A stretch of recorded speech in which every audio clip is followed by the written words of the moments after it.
অসমৰ আগশাৰীত থকা এখন চৰকাৰী বিদ্যালয়। এই বিদ্যালয়খন গোলাঘাট ঢেকিয়াল চাৰিআলিত অৱস্থিত। বিদ্যালয়খনৰ নাম হ'ল ঢেকিয়াল আদৰ্শ নিম্ন বুনিয়াদী বিদ্যালয়। বহুত ভাল বিদ্যালয় হয় এইখন।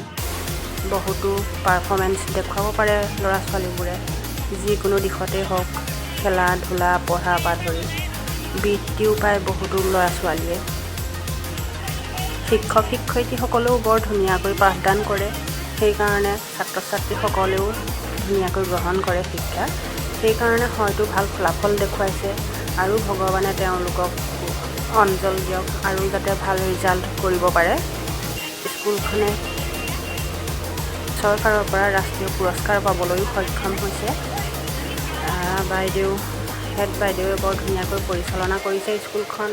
সকলো শিক্ষক শিক্ষয়িত্ৰী সুন্দৰকৈ চলাই নিছে। এতিয়া আজি প্ৰথম এডমিশ্যন হ'ব সৰু ল'ৰা ছোৱালীবোৰ। কমান শ্ৰেণী আৰু প্ৰথম শ্ৰেণী এই দুটা ক্লাছ এডমিশ্যন হ'ব। এয়া সৰু সৰু ল'ৰা ছোৱালীবোৰ আহিছে। আজি প্ৰথম কাৰণে ভগৱানৰ ওচৰত ভাবিবলৈ এগছি বন্তি জ্বলাই দিয়া হৈছে সিহঁতৰ সন্মুখত। ধুনীয়াকৈ এয়া দেখুৱাই আছোঁ আপোনালোকক। বৰ ধুনীয়া নিয়ম নীতিৰে এতিয়া সকলোৱে ভগৱানৰ ওচৰত প্ৰাৰ্থনা কৰিব যে তেওঁলোক স্কুলখনলৈ আহিছে, ভালদৰে পঢ়িব, ভালদৰে ৰিজাল্ট কৰিব। তেওঁলোকৰ বহুতো সপোন আছে, তেওঁলোকৰ সপোনবোৰ সুন্দৰভাৱে সফল হওক তাৰে কামনা কৰিছোঁ। আমাৰ সৰু ল'ৰাকো এইবাৰ এডমিশ্যন দিছোঁ প্ৰথম শ্ৰেণীত। ডাঙৰ ল'ৰা এইবাৰ সেই স্কুলৰ পৰা ওলাইছে,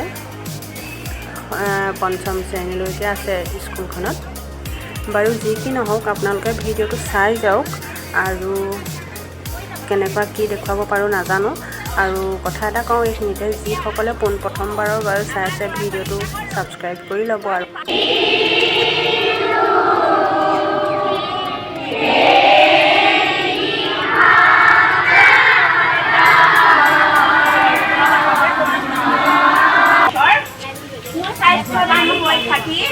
সুস্থ এটা মন লৈ যি ধৰণে বিদ্যা শিক্ষা গ্ৰহণ কৰি ডাঙৰ মানুহ হ'ম বুলি আহিছে, সেই ধৰণে যাতে তেওঁলোকক ভগৱানে সহায় কৰে, তাৰ কাৰণে আমি তেওঁলোকক পুষ্পবৃষ্টি কৰি তেওঁলোকক আমি আদৰণি জনাম। দিয়া সকলোৱে ফুল দিয়া।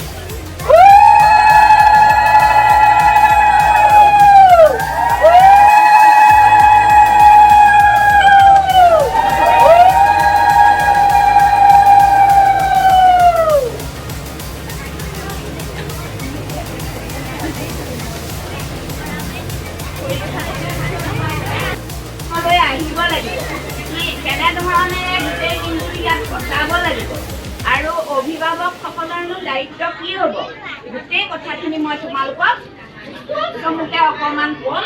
এতিয়া প্ৰথমতে তোমালোকক আমাৰ বিদ্যালয়ৰ তৰফৰ পৰা তোমালোকৰ মুখ মিঠা কৰিবৰ কাৰণে আনিছে। কিতাপ দি লওঁ,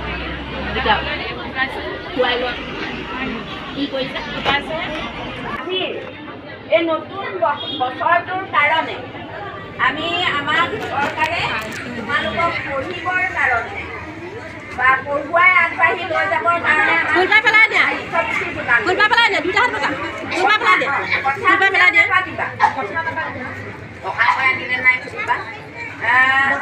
পাঠ্যপুথি যোগান ধৰিছে। এতিয়া মই প্ৰথমতে জনাওঁ যে আমি যোৱা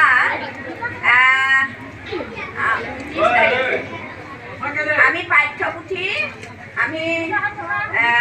আনিছোঁ আমাৰ কাৰ্যালয়ৰ পৰা, কিন্তু আমি কিছুমান পাঠ্যপুথি এতিয়াও পোৱা নাই।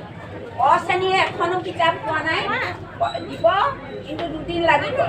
প্ৰথম শ্ৰেণীৰ সাহিত্য কিতাপখন আমি পোৱা নাই আৰু তাৰ বাহিৰে বাকীকেইটা শ্ৰেণীৰ চব কিতাপ আমি পাই। তাতে এটা কথা হৈছে যে আমাক কিতাপ আনিয়ে তোমাৰ কিতাপ আনিয়ে প্ৰথম শ্ৰেণীয়ে এগৰাকী ছাত্ৰক আমি আনুষ্ঠানিকভাৱে কিতাপ বিতৰণ কৰিছোঁ। এতিয়া মই প্ৰথম শ্ৰেণীৰ নতুনকৈ এয়া আনুষ্ঠানিকভাৱে প্ৰথম শ্ৰেণী কিতাপ বিতৰণ কৰিছে। ইয়াৰ পাছত আমি তৃতীয় শ্ৰেণী।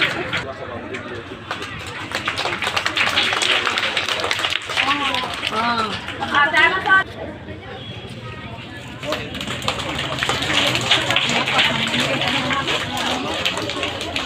হেৰি পঞ্চম শ্ৰেণী।